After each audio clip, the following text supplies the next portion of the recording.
अज्ञानतिमिरान्धस्य ज्ञानञ्जनशलाकया चक्षुरुन्मिलितं येन तस्मै श्रीगुरुवे नमः। गुरुवे गौरचन्द्राय राधिकास्तदालये कृष्णाय कृष्णभक्ताय तद्भक्ताय नमो नमः।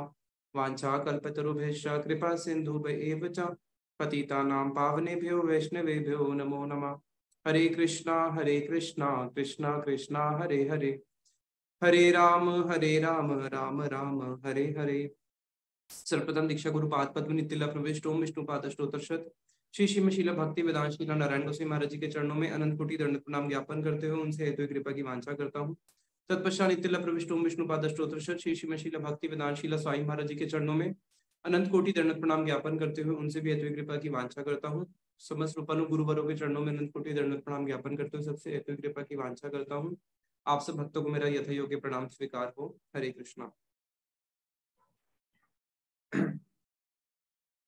परम सौभाग्य, जीव का परम सौभाग्य कब उदित होता है?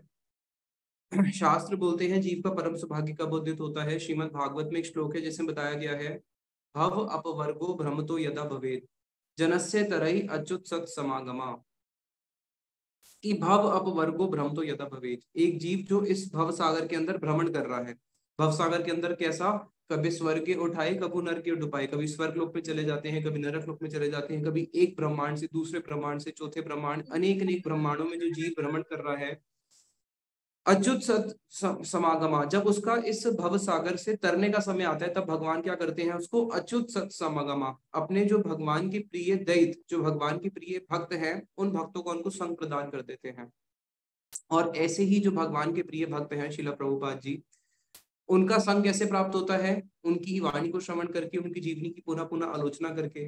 तो उनके संग जो हमें प्राप्त हुआ है, जितने भी लोगों ने इसके लिए रजिस्ट्रेशन किया है, उनके बारे में जानने के लिए, उनके जीवन चरित्र को जानने के लिए, तो ये कहीं ना कहीं भगवान कृष्ण की बहुत महत कृपा हुई है कि हमारे हृदय के अंदर ये लोभ जागा कि हाँ, हम उस महापुरुष के बारे में जानेंगे, हम उस महापुरुष की जीवनी में क्या हुआ है उसको अपने जीवन में पालन करने का प्रयास करेंगे।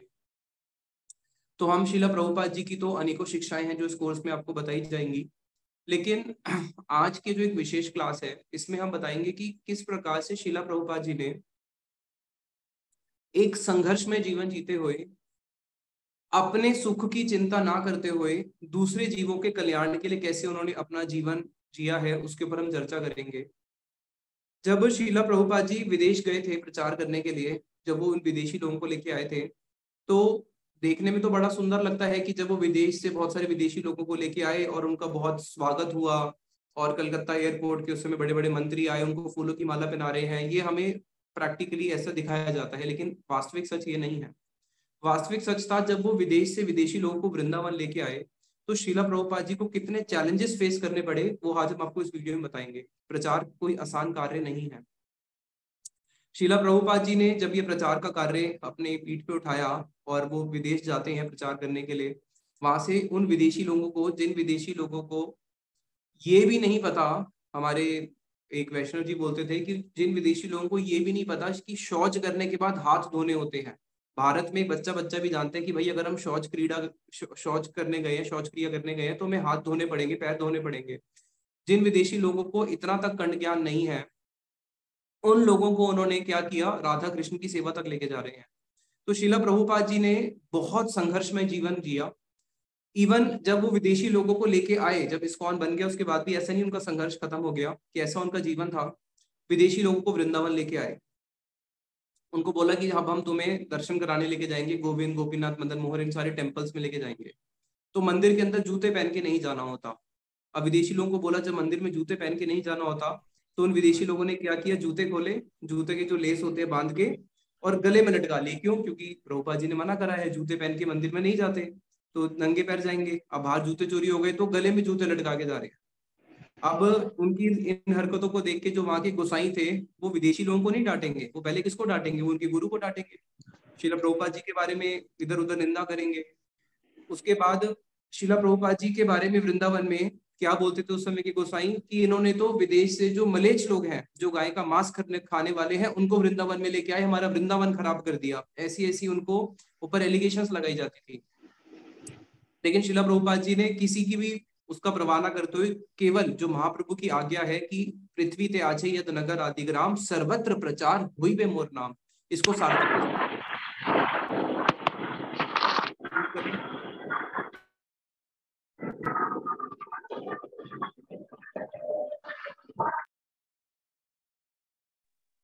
इसको सार्थक किया है शिला प्रभुपाद जी ने। पृथ्वी ते आछे यद नगर आदिग्राम, आवाज आ रही है? पृथ्वी पे जितने भी नगर हैं, ग्राम हैं, हर जगह पूरे विश्व में किसने प्रचार किया? शिला प्रभुपाद जी ने। उसके बाद जब वो विदेशी लोगों को लेके आए, उनको तिलक करना सिखाया, हाथ में आचमन पात्र लेते हैं, तिलक घुमाते हैं, तिलक कर लेते हैं। अब एक दिन वो अपने भजन कुटी में बैठे हुए हैं, विश्राम कर रहे हैं, बाहर उनका सेवक है, उसको पानी नहीं मिला तिलक करने के लिए। उसने ऐसे हाथ लिया, थूक फेंकी, जेब से गोपी चंदन निकाला, अब ऐसे ऐसे करने लगा। उतने में ही शिला प्रभुपाद जी के गुरु भाई वहां पे आए हुए थे, उसको डांटने लगे तो शिला प्रभुपाद जी ने देखा तो मेरे शिष्य को डांट रहे हैं, उनको बुलाया कि देखो इनको डांटना नहीं, ये मलेच्छ लोग हैं, इन्होंने कम से कम इतना तो सीख लिया कि हमें तिलक लगाना चाहिए, ये भी बहुत बड़ी बात है। कुछ सालों में ये भी सीख लेंगे कि तिलक थूक से नहीं पानी से लगाना चाहिए। तो इन्होंने जितना सीखा है उसी के लिए ही इनको साधुवाद देना चाहिए। कुछ कुछ विदेशी लोग, शिला प्रभुपाद जी ने एक जो सबसे पहले उन्होंने सैन फ्रांसिस्को में जो जगन्नाथ जी का मंदिर का वो करेंगे स्थापना, तो उनकी एक शिष्या थी, वो कहीं से मार्केट से छोटे से जगन्नाथ जी लेके आ गई। तो प्रभुपाद जी ने उसकी वाइफ को बोला और उसके हस्बैंड को बोला कि तुम इन छोटे से जगन्नाथ जी को देख के, वो कारपेंटर था, तुम्हें लकड़ी देते हैं और तुम बड़े से जगन्नाथ जी बनाओ। अब वो जब वो बड़े से जगन्नाथ बलदेव सुभद्रा बनाएगा तो वो क्या कर रहा है, अब वर्क प्रेशर है, तो विदेश में तो सब लोग सिगरेट पीते हैं। जब वो बलराम जी का वो विग्रह बना रहा है, तो जब शिला प्रभुपाद जी कमरे के अंदर घुसे तो उन्होंने क्या देखा कि वो जो विदेशी लोग हैं, वो जो विदेशी व्यक्ति है, उसने क्या किया हुआ है, जो एश ट्रे होती है, ऐसे सिगरेट पी के जो ऐसे एश ट्रे होती है जिसपे उसका फेंकेंगे ऐश, बलराम जी के जो ऐसे दो हाथ बाहर निकल रहे होते हैं, बलराम जी के हाथ के ऊपर उसने एक ट्रे रखी हुई है, अपना वो कारपेंटरी का काम भी कर रहा है और साथ में ऊपर वो वहां पे ऐश भी फेंक रहा है। तो उसको फिर समझाया। तो शिला प्रभुपाद जी ने जो प्रचार कार्य किया है वो कोई साधारण नहीं है, वो बहुत असाधारण कार्य है। इसलिए वो एक ऐसे महान पर्सनैलिटी थे जिन्होंने उन विदेशी लोगों की एक एक चीज को इतना सहन करते हुए उन्होंने प्रचार किया है। और भारत में एक कहावत, मतलब एक वो है कि जो साधु होते हैं, स्टार्टिंग से आप लोगों ने सुना होगा कि साधु जो होते हैं बड़े गुस्से वाले होते हैं। टीवी में दिखाया जाता है ना, नारद जी ने कभी किसी को श्राप दे दिया, कभी किसी ने किसी साधु को श्राप दे दिया। और कभी हरिद्वार या कभी किसी आप साधु के पास जाके देखो, कुछ थोड़ा सा भी गलत करो एकदम से कितने क्रोधित हो जाते हैं। लेकिन शिला प्रभुपाद जी एक ऐसे संत जिन्होंने मलेच्छ लोग, जिनको राम कृष्ण के बारे में नहीं पता, जिनको कौन सा गोत्र है ये नहीं पता, कैसे उनको स्टेप बाय स्टेप करते हुए, उनकी एक एक चीज को सहन करते हुए, कैसे उन्होंने इतने संघर्ष में पूरा प्रचार किया है। शिला प्रभुपाद जी का जो विदेशी एक शिष्य थे, एक बार उनके कमरे में बल्ब खराब हो गया। अब जब बल्ब खराब हो गया तो बल्ब ठीक करना है, तो बल्ब रिपेयर कैसे करेंगे, दूसरा बल्ब लगाना पड़ेगा, कोई सीढ़ी वीडी है नहीं। प्रभुपाद जी ने अपने शिष्य को बोला कि बल्ब रिपेयर करो। वहां पास में भागवतम के बहुत सारे बॉक्सेस पड़े थे, तो उसने क्या किया, भागवतम के एक के ऊपर एक बॉक्स रख के उसके ऊपर चढ़ के बल्ब ठीक करेगा। क्या कोई भारतीय संस्कृति जिसका जन्म हुआ है, हमें बचपन से क्या सिखाया, भागवत गीता तो बहुत दूर की बात, अगर क्लास की कोई जो हमारी भौतिक, मैथ्स, केमिस्ट्री, फिजिक्स की जो किताब होती थी, अगर वो भी पैर पे लग जाती थी तो हम क्या करते थे, उसको उठा के ऐसे माथे से चुमते थे, ये तो सरस्वती है। और वो विदेशी, जिनको क्या सरस्वती क्या भागवत उनको कुछ पता नहीं, उनको ये पता है कि हाँ बल्ब खराब हो गया, बल्ब ठीक करने के लिए चलो यहाँ तो भागवत पढ़ी, इसके ऊपर पैर रख के चले जाता हूँ। तो उनके कैसे संस्कार बिल्कुल भी नहीं थे। और ऐसे लोगों को शिला प्रभुपाद जी ने कहाँ से उठा के कहाँ तक लेके गए हैं। और इसलिए शिला प्रभुपाद जी का जो प्रचार का जो संघर्ष है, अगर कोई उसको पढ़ेगा तब उसको समझ में आएगी कि किस प्रकार से उन्होंने एक एक जीवों के कल्याण के लिए कितना संघर्ष में उनका जीवन रहा है। शिला प्रभुपाद जी का ये तो सब लोग जानते ही हैं, 40 रुपए से विदेश यात्रा अपनी उन्होंने, जब 40 रुपए लेके विदेश में गए, जब वो विदेश में गए, कहाँ पे रहूंगा नहीं पता, कहाँ पे खाऊंगा नहीं पता, यहाँ तक कि ऐसे ऐसे दिन भी आए उनकी जीवनी में, हम आगे जानेंगे। वो डेयरी एंट्री लिखते थे, डेयरी एंट्री में उन्होंने लिखा कि आज मेरे पास 100 ग्राम चावल 150 ग्राम दाल है, 150 ग्राम चावल 100 ग्राम दाल है, और मुझे नहीं पता कल मैं क्या खाऊंगा, जो कृष्ण की इच्छा होगी वही खाऊंगा, कृष्ण की इच्छा जैसी भक्त की इच्छा भी वैसी। तो अगले दिन खालिया कुछ भी नहीं था उनके पास, सर्दी का समय जहाँ पे माइनस में टेम्परेचर पहुंचता है, बर्फ गिर रही होती है। अब अगले दिन उनके पास कुछ खाने को नहीं, केवल पानी पी के रहे। फिर रात को क्या लिख रहे हैं कि आज भगवान कृष्ण की इच्छा थी कि मैं जल पी के जीवन यापन करूं और मैं कुछ ना खाऊं, इसलिए आज मैंने कुछ नहीं खाया। तो आप सोचो कि किस किस लेवल में जाके हमारे गुरुवरों ने प्रचार किया है, जहाँ पे उनके पास भोजन तक के पैसे नहीं है, पानी पी रहे हैं, पानी पी के भी प्रचार कर रहे हैं। जब उनको अपने ग्रंथ छापने थे भागवतम, उनके पास भागवतम छापने के लिए पैसा नहीं था। यहाँ तक कि भागवतम छापने से पहले जब भागवतम को लिखेंगे, उनके पास लिखने तक के लिए पेपर नहीं था, छापने तो दूर की बात। उनके पास जब कोई लेटर भेजता था, लेटर का जो एनवलप होता है, ब्लेड से लेके एनवलप को काट के पूरा पेपर के फॉर्म में उसको रखेंगे, और उसके ऊपर भी लिखा करते थे कि एक पेपर भी मैं वेस्ट नहीं करूंगा। सबके पास जा जाके, जो दिल्ली में चावड़ी बाजार है जहाँ पे ये मार्केट है सारी इसकी पेपर्स की, वहां पे दुकानों पे जा जाके पेपर की भिक्षा मांगते थे कि मुझे कुछ कागज दे दो, जिससे मैं क्या करूंगा, ग्रंथों को प्रकाशित करूंगा। तो किस लेवल पे शिला प्रभुपाद जी ने एक एक पेपर की भिक्षा, मेरा फोन, एक एक पेपर की भिक्षा मांग मांग के उन्होंने कैसे प्रचार किया है।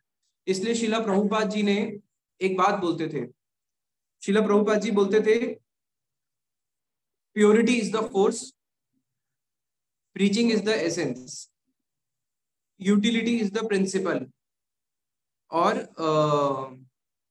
Books are the basis. ये चार प्रिंसिपल वो बोलते थे। तो हम चारों को शुरू करते हैं, फोर्थ से शुरू करते हैं। Books are the basis. Srila Prabhupada ji बोलते थे जो मैंने ग्रंथ लिखा है वो ही बेसिस है। तो जो पूरा इस्कॉन मूवमेंट है, ये जो पूरा हरे कृष्ण मूवमेंट है, इसका आधार क्या है? इसके आधार है हमारा गौड़िया लिटरेचर, हमारे गौड़िया ग्रंथ।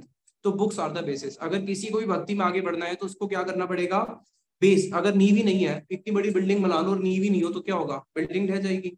एक हमारी क्रिश्चियनिटी में सॉन्ग था, foolish man made his house up foolish man made his house upon a mud। एक कम बुद्धि वाला व्यक्ति, उसने क्या किया? मिट्टी के ऊपर ही अपना घर पूरा बना दिया। अब मिट्टी के ऊपर अगर वो घर बनाएगा तो क्या होगा? Rain came down flood came up. जैसी रेन ऊपर आएगी, फ्लड ऊपर जाएगा और घर ढह जाएगा। तो उसी प्रकार से भक्ति का जो नींव है वो क्या है? बुक्स आर द बेसिस, कि बुक्स ही हमारी बेसिस है। इसलिए शिला प्रभुपाद जिस चीज के ऊपर बहुत फोकस करते थे अपने हर शिष्यों के लिए, कि कुछ भी भक्ति का और क्रिया करो मत करो, लेकिन एक क्रिया जरूर रोज करनी है, मेरे ग्रंथों का रोज अनुशीलन करना है। इसलिए भक्ति के अंदर जिसको भी आगे बढ़ना है तो सबसे पहला प्रिंसिपल है बुक्स आर द बेसिस। दूसरा वो बोलते थे प्योरिटी इज द फोर्स। अगर किसी को गुरु गुरु की सेवा करनी है, प्रचार मिशन को आगे लेके जाना है, तो उसके लिए फोर्स क्या है? उसके लिए फोर्स धन जन नहीं है, उसके लिए फोर्स है प्योरिटी। अगर आप प्योर हो, अगर आप प्योर हो तो उससे बड़ा कोई फोर्स नहीं है, धन जन अपने आप आ जाएगा। शीला प्रभुपाद जी जब विदेश गए, जो इस्कॉन का प्रचार करने के लिए, वृद्ध अवस्था, 70 साल की उम्र। अब वो पूरे अमेरिका में घूम रहे हैं, तो चारों तरफ बिल बोर्ड देख रहे हैं, और पूरे अमेरिका में जितने बड़े बड़े बोर्ड है उनपे क्या लिखा हुआ है? यहाँ पे बार है, यहाँ पे आ जाओ, यहाँ पे लड़कियां मिलेंगी, यहाँ पे पब्स है, यहाँ पे आ जाओ, यहाँ पे आपको ड्रग्स मिलेंगे, यहाँ पे आ जाओ। चारों तरफ भोग की एडवर्टीजमेंट। और तो इस भौतिक जगत में अगर आप जाके देखो, चारों तरफ एडवर्टीजमेंट किसकी होती है? भोग की तो एडवर्टीजमेंट होती है, इंद्रिय तृप्ति की। तो शीला स्वामी महाराज जी एक बात बोलते थे कि जगह जगह पे आपको बहुत सारे साइन बोर्ड मिलते हैं जो बोलते हैं कि हमारी कंपनी का प्रोडक्ट लो, ये लो, वो लो। टीवी में दिखाते हैं ये परफ्यूम लगाओ, ये कपड़े पहनो, ये घड़ी पहनो, दुनिया भर की चीजें। यहाँ तक कि कपड़े भी धो रहे हो तो हमारे इस सर्फ एक्सेल से कपड़े धो, इससे मत धो। हर चीज की एडवर्टीजमेंट। तो शीला स्वामी महाराज जी बोलते थे इस जगत में हर चीज की एडवर्टीजमेंट मिलती है कि मेरी इस वस्तु को यूज करने के बाद आप खुश खुश हो जाओगे, आपको आनंद मिल जाएगा। लेकिन ऐसा कोई भी व्यक्ति नहीं मिलेगा जो बोले कि हाँ, उस वस्तु को प्राप्त करने का मुझे आनंद मिल गया। अब चारों तरफ भोग की एडवर्टीजमेंट है, और शीला प्रभुपाद जी चार प्रिंसिपल लेके गए हैं। पूरे इतने बड़े विश्व की जो सबसे बड़ा पावर है, वर्ल्ड पावर अमेरिका, वहां पे एक वृद्ध व्यक्ति गया है केवल चार प्रिंसिपल लेके उस पूरे जगत को सुधारने के लिए। कि क्या चार principle? No meat eating, no illicit relationship, no gambling, no intoxication. अब पूरा जब उन्होंने ये चार नियम बोले तो वहां के लोग बोले फिर हम जिए क्यों? एक व्यक्ति जीता किस लिए? इसी के लिए तो हम जीते हैं। अगर ये चारों चीजें ही बंद हो जाएगी तो हमारा जीने का लाभ भी क्या है? तो शिला स्वामी महाराज जी अकेले व्यक्ति पूरे जगत को सुधारने के लिए चले, लेकिन उनके पास क्या था? Purity is the force. उनके पास प्योरिटी थी, और उसी के फोर्स के बल के प्रभाव से क्या हुआ? पूरे जगत को उन्होंने हरे कृष्ण महामंत्र पे नचा दिया। फिर तीसरा, utility is the principle, books are the basis. Utility is the principle, books are the basis, और क्या था? Purity is the force, and एक और था Text. Preaching is the essence. Mainly, yes. Preaching is the essence. Call आ गया. Just a second, एक call आ गया.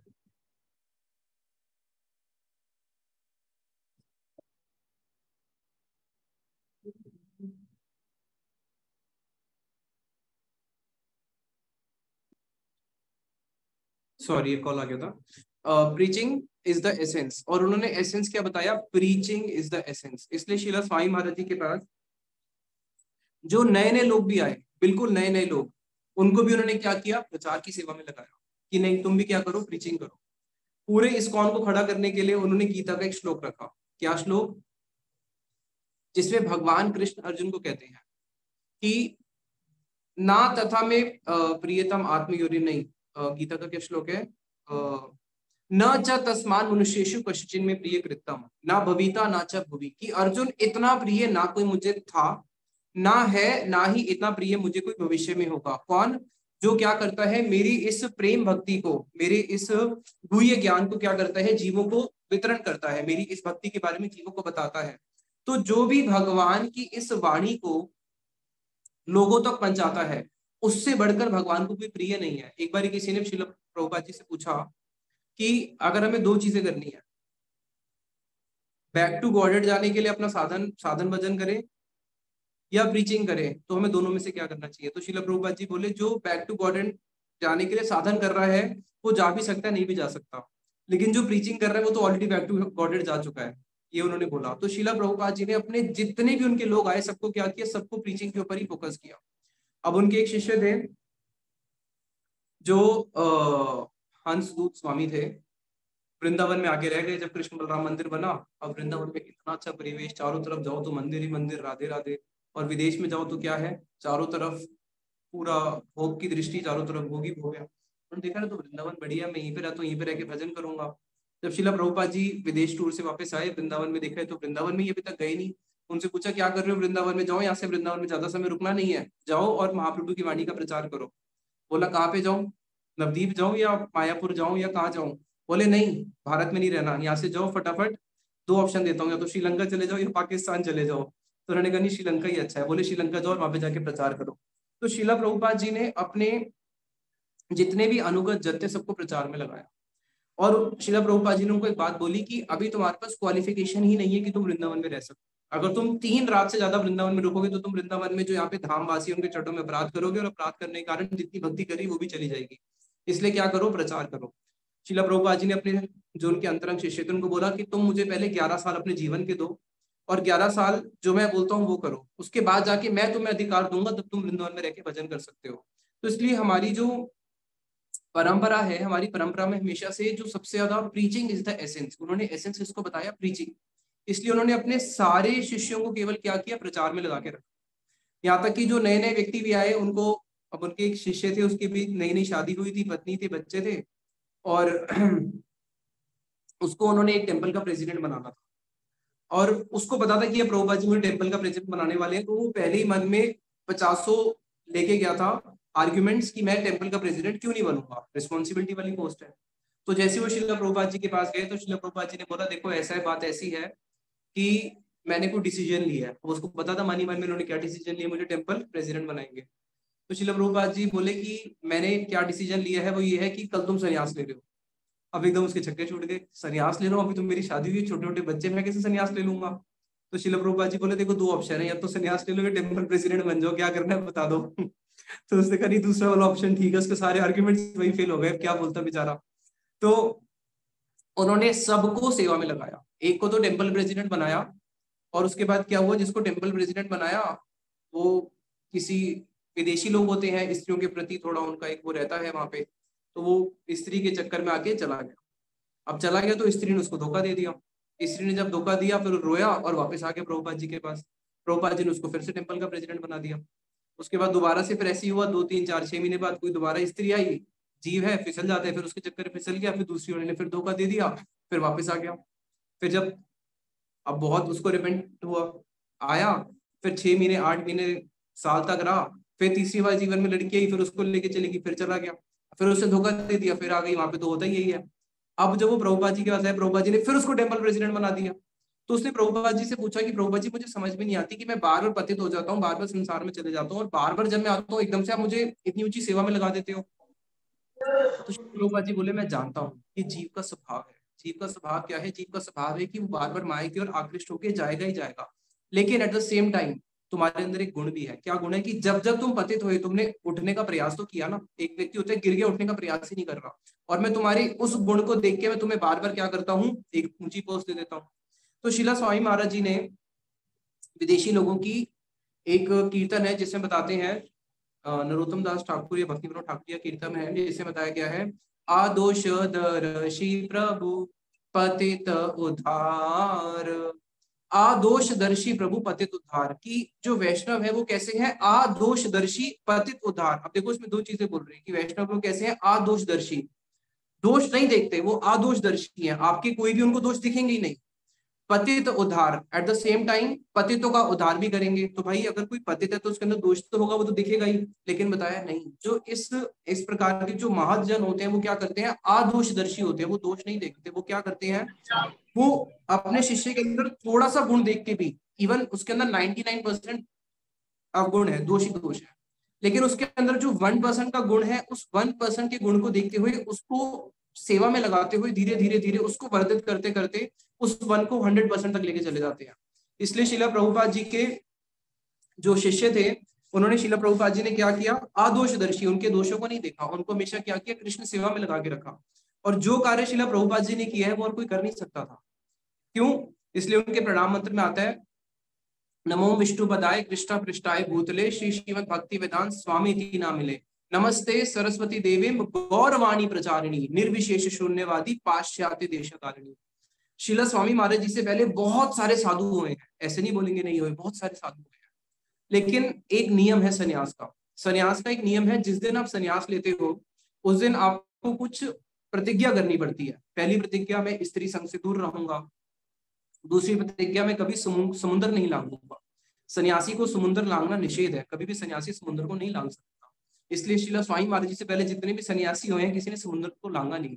केवल शिला स्वामी महाराज जी एक ऐसे आचार्य थे जिन्होंने समुद्र को लांघ के क्या किया? कृष्ण सेवा करी। इसलिए भागवतम में एक श्लोक आता है जिसमें भगवान कृष्ण कहते हैं, आज्ञा एवं गुणान दोषान मया अधिष्ठान अपि स्वकान धर्मान संत्यज्य माम भजेत स च सत्तमा। भगवान कह रहे हैं कि देखो भागवत में कि मैंने आज्ञा एवं गुणान दोषान, मैंने गुण और दोष दोनों बताया शास्त्रों में, और जो शास्त्रों के गुण और दोष को पालन करता है वो मेरा भक्त है। लेकिन मेरा एक भक्त है जो उससे भी बढ़कर है। वो कौन है? आज्ञा एवं गुणान दोषान मया अधिष्ठान अपि स्वकाम धर्मान संत्यज्य, जो उस शास्त्रों के नियम को भी उल्लंघन कर देता है। किसके लिए? मेरी सेवा के लिए, और वो मेरे परम प्रिय भक्त हैं। तो ऐसे थे हमारे गुरुवर शिला प्रभुपाद जी। उन्होंने क्या किया? सबसे पहला कार्य क्या किया? उन्होंने समुद्र को लांघे। अब समुद्र को लांघने के बाद दूसरा एक नियम है, जो सन्यासी होते हैं, अगर उनके सामने कोई ऐसा व्यक्ति आ जाए जो गाय का मांस खाता हो, गौ का मांस खाने वाला, तो शास्त्रों में नियम है, अगर कभी ऐसे व्यक्ति को देख लो जो मल्लेच हो, जो गौ मांस खाते हो, तो साथ ही साथ कपड़े समेत जाके गंगा जी में डूब जाओ और स्नान करो। ऐसे पतितों का तो मुख भी नहीं देखना चाहिए। और शिला स्वामी महाराज जी कहाँ पे गए? समुद्र को लांघ के कहाँ पे गए? समुद्र को लांघ के गए वो 22nd एवेन्यू, न्यूयॉर्क, एक ऐसी स्ट्रीट जहाँ पे सारे के सारे विश्व के टॉप ड्रगिस्ट बैठे रहते थे, जहाँ पे दिन रात नगर मस्ता के अंदर वो पड़े हैं, दिन रात ड्रग्स खा रहे हैं, जिनका मुख देखना भी निषेध है। शिला स्वामी महाराज जी उनके पास चले गए और वहां पे जाके उनको क्या कर रहे हैं? वहां पे जाके उनको प्रचार कर रहे हैं। तो सोचो कि शिला स्वामी महाराज जी ने देखा कि भगवान कौन है? पतित पावन। इस जगत में उन्होंने देखा कि सबसे ज्यादा पतित कौन है, पहले उनको ढूंढता हूँ। सबसे ज्यादा पतित उन्होंने देखा, भाई इंडिया के लोग तो फिर भी ठीक है, सबसे ज्यादा पतित तो अमेरिका में भी जो पूरे ड्रग्स लेके जो हिपीज है उनके पास जाता हूँ। और सीधा वहां पे जाके उन्होंने क्या किया? उनको प्रचार किया। ऐसा कार्य आज से पहले कभी भी किसी सन्यासी ने नहीं किया कि विदेश में जाके ऐसे लोगों को प्रचार करना। ऐसे लोगों के बारे में तो बोलते हैं कि इनसे दूर रहना चाहिए, और उन्हीं को जाके वो प्रचार कर रहे हैं। इसलिए उनका एक नाम है पतित बंधु। वो कौन है? पतितों के बंधु हैं, पतितों के बांधव हैं। एक चैतन्य मंगल में एक पद आता है, उस पद में श्रीमन चैतन्य महाप्रभु बता रहे हैं, एबे नाम संकीर्तन तीक्षण खड़क लैया अंतर असुर जीवेर फेलाब काटिया जिससे भगवान कह रहे हैं चैतन्य महाप्रभु की अब मैं क्या करूंगा, एबे नाम संकीर्तन तीक्ष्ण खड़ग लिया, खड़ग बोलते हैं तलवार को, तीक्ष्ण यानी कि बहुत तलवार, बिल्कुल तीक्ष्ण तलवार यानी कि बहुत शार्प शार्प स्वॉर्ड। तो भगवान कह रहे हैं कि मैं अब क्या करूंगा, एबे नाम संकीर्तन तीक्ष्ण खड़ग लिया, अब जो मेरा ये महाप्रभु का अवतार है इसके अंदर मैं क्या करूंगा, एक तीक्ष्ण तलवार लेके जाऊंगा और अंतर असुर जीवेर फैलाई बे काटिया, और जीव के जो अंदर का असुर बैठा ना इस बारी मैं उसको मारूंगा। क्योंकि इससे पहले मेरे जितने भी अवतार हुए हैं उसके अंदर मैंने क्या किया, असुर को तो मारा, लेकिन जो अंदर का जो जीव रूपी असुर है उसको तो मैंने कभी मारा नहीं। इसलिए भगवान ने जब हिरण्यकशिपु और हिरण्याक्ष को मारा, अगले जन्म में वो साधु बने या राक्षस बने, अगले जन्म में फिर वो क्या बने, फिर राक्षस बने। शिशुपाल, दंतवक्र, रावण, कुंभकर्ण, रावण कुंभकर्ण को मारा, फिर अगले जन्म में वो असुर बने। तो जिस भी असुर को मारते अगले जन्म में वो असुर ही बन जाते, यानी कि जो अंदर का जीव रूपी असुर है उसको तो मारा नहीं। इसलिए उसको मारने के लिए मैं क्या करूंगा, नाम संकीर्तन रूपी तीक्ष्ण तलवार लेके जाऊंगा, और उस नाम संकीर्तन के माध्यम से क्या होगा, उसके अंदर का जो जीव रूपी असुर है उसी को ही मैं क्या करूंगा, काटिया उसको बदल के साधु कर दूंगा। यदि पापी छाड़ी धर्म दूर देशे जाए, लेकिन अगर कोई ऐसा पापी होगा जो मानो भाग जाएगा और भाग के क्या करेगा, दूर देश में चले जाएगा, क्योंकि चैतन्य महाप्रभु कहाँ पे थे, भारत में उनका मूवमेंट था। अगर कोई पापी ऐसा करता है कि उस तलवार से डर के दूर देश में भाग जाएगा, तब मैं क्या करूंगा, मोर सेनापति मोर सेनापति भक्त लई बेता है, तब मैं अपने सेनापति भक्त को भेजूंगा जो जाके क्या करेगा, उसको पकड़ के वापस भारत में लेके आ जाएगा। अब बताओ महाप्रभु के ऐसे कौन से सेनापति थे जो बाहर गए और जो उनको वहां से पकड़ पकड़ के यहाँ पे लेके आए, शिला भक्ति सिद्धांत भक्ति वेदांत शिला स्वामी महाराज। तो वो एक ऐसे महाप्रभु के सेनापति थे जिन्होंने महाप्रभु की आज्ञा का पालन किया। और इतने संघर्ष में जो हम आपको बता रहे थे किस प्रकार से विदेशियों को उन्होंने किया, एक था उनके जो विदेशी भक्त थे, अब उनको बिल्कुल नए नए जुड़े हैं, उनको ये भी नहीं पता गुरु पूजा कैसे करनी होती है। तो उन्होंने सबसे पहले गुरु पूजा कैसे करी थी, अपने एक शिष्य को सिंहासन में बिठाया, एक शिष्य को सिंहासन बिठाने के बाद खुद उन्होंने शिष्य की भूमिका निभाई, और जैसे गुरु पूजा करते हैं पहले उसको आरती उतारते हैं, आरती के बाद धूप करते हैं, धूप के बाद उनका जो अर्घ्य है वो देते हैं, उनको भोग लगाते हैं, उनको माला पहनाते हैं, कैसे उनको दंडवत प्रणाम करते हैं, अपने शिष्य को सिंहासन में बिठा के उसकी गुरु पूजा कर रहे हैं। उसके बाद फिर खुद आसन में बैठ गए, अब अपने सब शिष्यों को बोल रहे हैं देखा ना गुरु पूजा कैसे करते हैं, ऐसे मेरी गुरु पूजा करो। तो उन्होंने अपने शिष्यों को, जैसे एक माँ होती है ना बच्चे की टट्टी साफ करती है, उसी प्रकार से बताया कि गुरुवर भी क्या करते हैं, शिष्यों के जो कोटि कोटि जन्मों का मल है उसको साफ करते हैं। तो उन्होंने एक एक शिष्यों को ऐसे पकड़ पकड़ के सिखाया। उनका एक शिष्य, उसको शिला प्रभुपाद जी ने अपने प्रचार में कहीं बुला लिया, तो बोले कि मैं पुजारी हूँ, मैं किसको दूं, बोले दूसरे शिष्य का नाम लिया, उसको दे दो। अब उसको जब पूजा के लिए दे दिया, उसको पुजारी ने पूछा भाई मैं जा रहा हूँ, शिला प्रभुपाद जी ने बोला अब तुम पूजा करो ठाकुर जी की, लेकिन पूजा करनी कैसे मुझे तो पता नहीं। बोले पूजा करनी कैसे है, बस ये धूप अगरबत्ती है, घुमाते रहना बस। अब उसको ये नहीं पता कितनी देर घुमाना है। अब जब आरती शुरू हुई, अब उसने अगरबत्ती ली, अब वो घुमाई जा रहा है, घुमाई जा रहा है, घुमाई जा रहा है, घुमाई जा रहा है, वो देख रहा नहीं जब तक बुझेगी नहीं मैं बुझाते रहूंगा, घुमाते रहूंगा। तो वो 1 घंटे तो अगरबत्ती घुमाता रहा। फिर उसने दिया लिया, तो दिया भी जब तक बुझेगा नहीं उसको घुमाता रहा। उसने देखा भाई एक आरती में मुझे 3 घंटे लग गए, दिन में 6 आरती करनी है तो 18 घंटे तो मैं आरती करते रह जाऊंगा। उसने शिला प्रभुपाद जी को पत्र लिखा, और सबसे बड़ी बात जब शिला प्रभुपाद जी इतना प्रचार कर रहे थे, 108 उन्होंने पूरे विश्व में मंदिर खोले, उस प्रीचिंग मूवमेंट में इंटरनेट नहीं था, फोन नहीं था, उनकी जितनी भी कन्वर्सेशन होती थी केवल लेटर से होती थी। ऐसा सुनने में आता है कि उन 11 सालों में जब उन्होंने पूरा ये मिशन खड़ा करा, उन 11 सालों के अंदर केवल 2 बार ही उन्होंने फोन पे बात करी थी, क्योंकि उस समय फोन थे ही नहीं 1960s में। तो उन्होंने ये पूरा का पूरा मूवमेंट केवल लेटर से, हजारों लेटर्स उन्होंने अपने शिष्यों को लिख डाले। सारे इंस्ट्रक्शंस कैसे होते थे, लेटर से इंस्ट्रक्शंस उन्होंने अपने शिष्यों को दिए।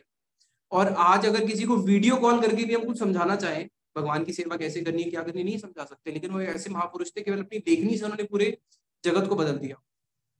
तो वहां पे उन्होंने उसको समझाया कि भाई कैसे ये करना है, कैसे धोती पहननी है, कैसे ठाकुर जी का अर्चन करना है। यहाँ तक कि एक बारी तो कुछ विदेशी लोग थे, उन्होंने जब न्यूजीलैंड या कहाँ पे एक नया मंदिर बनाएंगे तो उनके पास ऑल्टर छोटा था, उनके मन में आया कि हम जगन्नाथ जी को भी यहाँ बिठाना चाहते हैं। अब जगन्नाथ जी को बिठाना चाहते तो कैसे करें, ऑल्टर तो एक ही है। तो उन्होंने क्या किया, ऑल्टर को आगे और पीछे, आगे बिठा दिए गौर निताई, बटन घुमाओगे तो ऑल्टर घूम जाएगा, गौर निताई पीछे चले जाएंगे और जगन्नाथ जी आगे आ जाएंगे। अब शिला स्वामी महाराज जी ने जब प्रणाम किया, देखा गौर निताई के उन्होंने विग्रह बिठाए हैं, अब प्रणाम करके उठ के देखा तो सामने जगन्नाथ जी खड़े हैं। बोले ये क्या करा तुमने, बोले कि हमने देखा जगह तो छोटी है तो हमने रिवॉल्विंग ऑल्टर कर दिया। तो शिला प्रभुपाद जी ने बोला भाई तुम्हारी भावना ठीक है, लेकिन ये डीटीज है, ये तुम्हारे कोई वो टेडी बियर या कोई डॉल नहीं है, इनको एक जगह पे रख दिया तो इनको हिला नहीं सकते हैं। उनको समझाया, क्योंकि उन लोगों के लिए तो क्या था, श्री विग्रह उनके लिए तो यही था कि हाँ बस ठीक है, उनको तो नहीं पता ना कि श्री विग्रह साक्षात भगवान है। यहाँ तक कि जब उनका सैन फ्रांसिस्को में पहला जगन्नाथ जी का मंदिर बना था, दूसरे दिन जब शिला आरती हो गई, जब दूसरे दिन शिला प्रभुपाद जी गए तो जाके देखा कि जगन्नाथ जी गायब है, केवल बलराम जी और सुभद्रा जी है। अपने शिष्यों से पूछा भाई जगन्नाथ जी कहाँ चले गए? तो शिष्य बोलते हैं कि आपने बोला था ना जो सबसे प्रिय वस्तु लगे वो जगन्नाथ जी को देनी चाहिए, तो हमें सबसे प्रिय अच्छा लगता है बीच में जाके घूमना, क्योंकि बीच में समझ सकते हो क्यों घूमना अच्छा लगता होगा। तो हमने सोचा कि हम भी जगन्नाथ जी को जो हमें सबसे अच्छा लगता है वही देना चाहिए, तो हम भी जगन्नाथ जी को बीच में ले गए और हम उनको घुमा रहे हैं वहां पे जाके। फिर शिला प्रभुपाद जी ने वहां से रथ यात्रा शुरू करी। उन्होंने बोला देखो ये बात तो ठीक है, लेकिन भगवान को जैसे हम घूमते वैसे नहीं घुमाते, भगवान को घुमाने के लिए विधि है। रथ बनाया जाता है, रथ पे बिठा के उनको आदर पूर्वक खींच के लेके जाया जाता है। कैसे रथ यात्रा होती है उनको बताया, चामर कैसे डुलाना है, किस प्रकार से तिलक करना है, धोती करनी है। यहाँ तक कि आप लोगों को विश्वास नहीं होगा, जो विदेशी महिलाएं थी उनको साड़ी पहनना तक शिला प्रभुपाद जी ने उनको सिखाया कि साड़ी तक कैसे पहनते हैं, उनको ये तक नहीं आता था। तो शिला प्रभुपाद जी का एक बहुत बड़ा अवदान है इस सनातन संस्कृति के ऊपर, इस भारत भूमि के ऊपर। क्योंकि पूरे विश्व में, पूरे भारत में जो आज कृष्ण भक्ति का हम जो इतनी तीव्र जो ये गंगा देख रहे हैं, उसके जो भागीरथी हैं वो शिला स्वामी महाराज जी हैं, जिन्होंने इस पूरे विश्व को हरे कृष्ण महामंत्र में नचाया है। और एक ऐसा सेवा जिन्होंने, जिसमें उन्होंने सबको लगाया, वो था प्रीचिंग। अब उनके कुछ शिष्य थे, एक शिष्य ने बोला, आप लोगों के मन में भी बात आ रही होगी, प्राय कनिष्ठ सबके मन में बात आती है कि अरे हम तो प्रीचिंग के लिए अभी लायक ही नहीं है। अब उनके कई शिष्यों ने बोला स्वामी महाराज जी आप प्रीचिंग प्रीचिंग बोल तो रहे हो, लेकिन हम प्रीचिंग के लिए हमारे अंदर क्वालिफिकेशन कहाँ है? तो शिला स्वामी महाराज जी ने बोला देखो मैं तुम्हें बताता हूँ प्रीचिंग के लिए क्या क्वालिफिकेशन चाहिए। वहां एक छोटी सी लड़की खड़ी थी, उस छोटी सी लड़की को शिला प्रभुपाद जी ने पास में बुलाया। उस लड़की से पूछा कि बताओ हु इज कृष्णा? उस लड़की ने सिंपल बोला Krishna is the supreme personality of godhead. Swami Maharaj ji बोले this is the qualification to preach. इस छोटी सी लड़की के पास भी क्वालिफिकेशन है। उसने मेरे से सुना Krishna is the supreme personality of God head, उसने एज इट इज रिपीट कर दिया Krishna is the supreme personality of God head. तुमने भी मेरे से सुना, इसको तुम जाके एज इट इज रिपीट कर दो Krishna is the supreme personality of God head, हो गया प्रीचिंग। तो प्रीचिंग की योग्यता क्या है? एक होता है श्रवण, श्रवण के बाद पहली होती है श्रवण दशा, श्रवण के बाद होती है कीर्तन दशा। तो अगर हम लोग केवल श्रवण कर रहे हैं और अगर हम लोग उसका कीर्तन नहीं कर रहे, अगर एक कोई टीचर है जो केवल श्रवण ही श्रवण कर रहा है, कीर्तन नहीं कर रहा, तो वो उसको डाइजेस्ट ही नहीं कर पाएगा। श्रवण के बाद की दशा होती है कीर्तन दशा, कीर्तन करने के बाद ही आप उसको वर्ण कर पाओगे।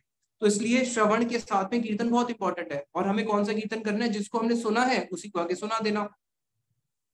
सुखदेव गोस्वामी ने भागवतम सुनी, परीक्षित महाराज जी को सुना दी, परीक्षित महाराज जी ने सुनी, अपने माता उत्तरा को सुना दी। तो यही तो विधि है कि श्रवण करो और उसको कीर्तन कर दो।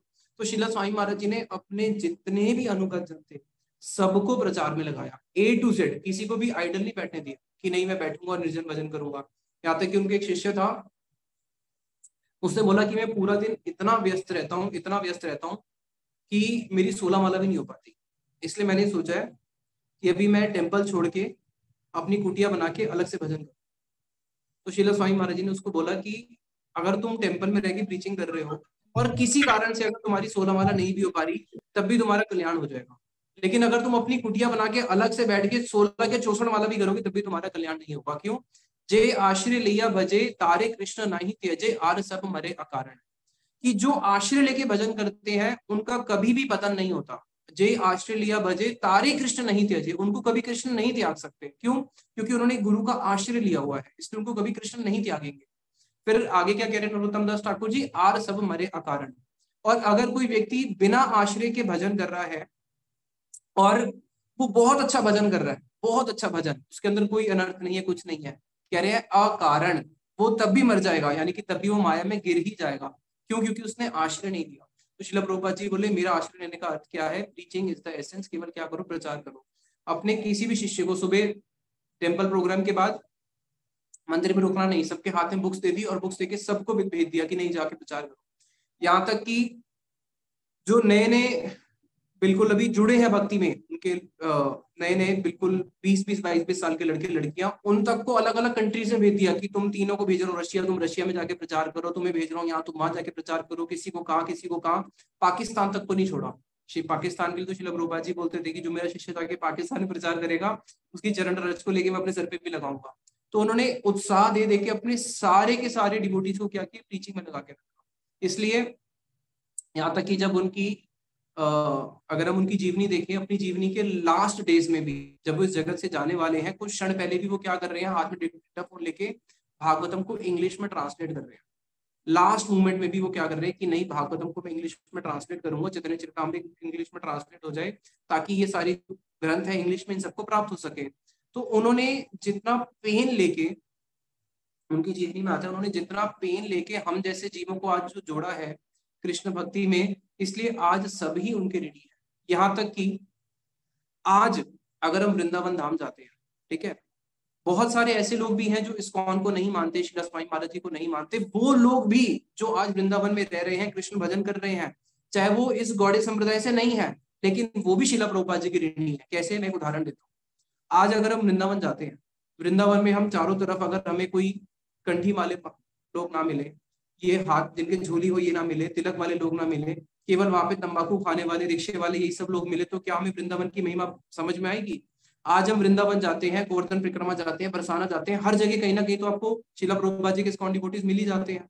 तो ये उनकी कृपा, जो लोग उनको नहीं भी मानते, चाहे वो अन्य संप्रदाय में रह के भी कृष्ण भजन कर रहे हैं, वो भी उनके ऋणी है। क्यों? क्योंकि उन्होंने एक ऐसा एटमोस्फियर, ऐसा ओरा क्रिएट कर दिया कि हमें चारों तरफ राधे राधे, हरे कृष्ण, भक्तों का नाम कीर्तन, ये सब सुनने को मिल जाता है। पूरे विश्व में कहीं पे भी जाते हैं तो प्रसाद पाने को मिल जाता है, हर जगह उनके सेंटर्स हैं। इसलिए ये जो महान पुरुष हैं, अब इनकी हम कैसे सेवा कर सकते हैं?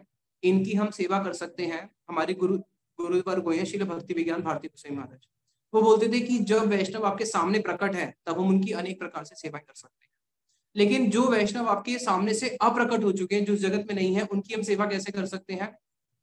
उनकी सेवा हम कर सकते हैं उनकी वाणी का कीर्तन करके, उनकी वाणी का श्रवण करके। तो आज जो हमने आधा पौना घंटे शिला स्वामी महाराज जी के विषय में श्रवण किया, हमारा उनका चरणों में सेवा हो गया। और वही अगर हम उनके बारे में किसी और को कीर्तन करेंगे, अभी श्रवण का सेवा हो गया, अब जो आपने सुना है इसको कीर्तन करोगे तो कीर्तन का सेवा हो जाएगा। तो जो वैष्णव इस जगत में नहीं है, उनकी वाणी का ही श्रवण और कीर्तन कर करके, पुनः पुनः अनुकीर्तन कर करके उनके चरणों में हमारा सेवा हो जाता है। तो इसलिए आप लोग अगर इन महापुरुष के बारे में जानना चाहते हैं, जो कोर्स में आप लोगों ने रजिस्टर किया है, परम सौभाग्य आप लोगों का। अब आप लोग थोड़ा सा सेवा करो, क्योंकि भगवत गीता में भगवान बोलते हैं तद विधि प्राणिपतेन परिप्रश्नेन सेवया, पहले सेवा करो फिर मेवा मिलेगा। तो सेवा ये करो कि इस कोर्स के अंदर ज्यादा से ज्यादा लोगों को आप कनेक्ट करो, ताकि वो भी इन महापुरुष के जीवन के बारे में जान सके और अपने जीवन में बहुत सारे परिवर्तन लेके आ सके। मैं आपको एक छोटी सी बात बताता हूँ, इस्कॉन के अंदर आज कम से कम हजारों ब्रह्मचारी होंगे, सेफ्रन क्लॉथ वाले, हजारों। किसी भी टेम्पल में चले जाओ 100-200 ब्रह्मचारी होते ही हैं। अगर आप किसी भी ब्रह्मचारी से पूछोगे ना, बोलेंगे भैया हमने शिला, मेजोरिटी का एक्सपीरियंस है कि हमने इस्कॉन की सारी बुक्स पढ़ी, शिला स्वामी महाराज जी की सारी बुक्स पढ़ी, सारी बुक्स पढ़ने के बाद भी हमें अंदर से एक वो अग्नि नहीं आई कि हम अपना घर बार छोड़ के पूरे सरेंडर हो जाए। लेकिन इन महापुरुष की जब जीवनी पढ़ी, इनकी जीवनी पढ़ने का अंदर से एक ऐसी फायर लग गई कि बस अब संसार में रहना ही नहीं है, अपना पूरा जीवन ही इनको देना है। तो इनकी जीवनी ऐसी है जो हृदय के अंदर एक ऐसी अग्नि प्रकट कर देती है जो हमारे सारे अनर्थ खत्म कर देती है, और जीव फिर क्या करता है, पूर्णता इनके प्रति शरणागत हो जाता है। इसलिए आप लोग थोड़ी सी सेवा ये करो कि कम से कम 5 लोग, उनको भी शिला स्वामी महाराज जी की इस कोर्स से आप लोग कनेक्ट करें।